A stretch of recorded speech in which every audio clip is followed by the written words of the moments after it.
In this mini lecture, we explore the idea that even very simple operations can not be thread safe, even if they look like they're only one line of code. So consider a class that has counter, a class called counter, that has reference to a single static variable, x, which we start initially at 0. And we have a method here called getNext unique value, whose job it is to return and increment this value of x. In a single-threaded program, this works fine. So if I invoke this 10 times in a single-threaded program, I just say counter c equals new counter, and then I say system.out.println, system.out.println c.getNext unique value. This is going to give me only unique values. What's going to happen, right? Each time, if we think about this in terms of the thread diagram, what's going to happen is that we're just working our way through this loop. There is a single variable x that starts at 0. We just work our way through this loop. We have a counter c that is a new object that comes into scope. It calls getNext unique value. X here gets placed to 1. This dumps 1 out. And then the next thing that happens, this c goes out of scope. Then we have a new counter c, increments x again, 2, right? Does no problems at all. This is a perfectly fine, perfectly legal and valid thread-safe program. But as soon as we go to a multi-threaded space, things get much more complicated. So in a multi-threaded space, here instead of having everything happen within one thread, we're going to kick off 10 threads.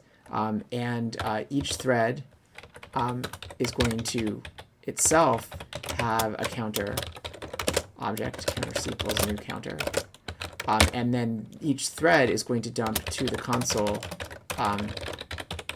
the results of calling this get unique value. And so as soon as we've done this, we've broken this code. This is no longer guaranteed to be unique. So what's happening now, when we run this, in fact, we might see unique values, or we might not. So the results of this program are not deterministic anymore. So every time we run it, we're seeing a different order here. That's because the threads are popping in and calling get unique value at different times. That different order doesn't concern us so much. But the fact is that there's no guarantee that these values will be unique. Now, I'm not seeing duplicate values here. Because this is a race condition, but there's no guarantee that these duplicate values will be unique. And so to order to understand what's happening here, we again consider a case where there's a single value of x here, right? But now, because we're spawning these 10 threads at a time, we have this thread here that's going to invoke this getNext unique value. And at the same time, we have other threads that are also invoking this get unique value. And what can happen is that, like this thread here, like let's say x equals 0 here, this thread here can read x equals 0, can copy this value of 0 into its own memory, increment it to 1 in its own memory, and then write it back. But with unlucky timing, this other thread here can also read number 0, increment it number 1, and write it back. And this interlacing of operations, this lack of atomicity, is what causes this to be bugged, so that in a multi-threaded environment, this value is no longer unique.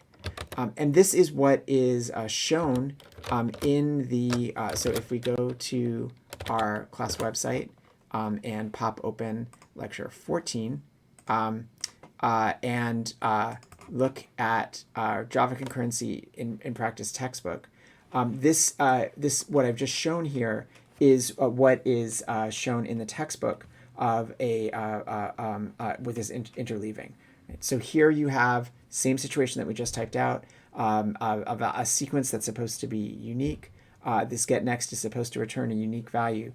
But what can happen if in a single-threaded environment, this works absolutely fine. But in a multi-threaded environment, 2 threads can read this value at the same time. Again, you think that each thread has to have its own cache of memory that it works on. It copies these values to their own cache, increments them, and writes them back. And with unlucky timing, they can both read and write the same value, and this is no longer unique, and this is bugged.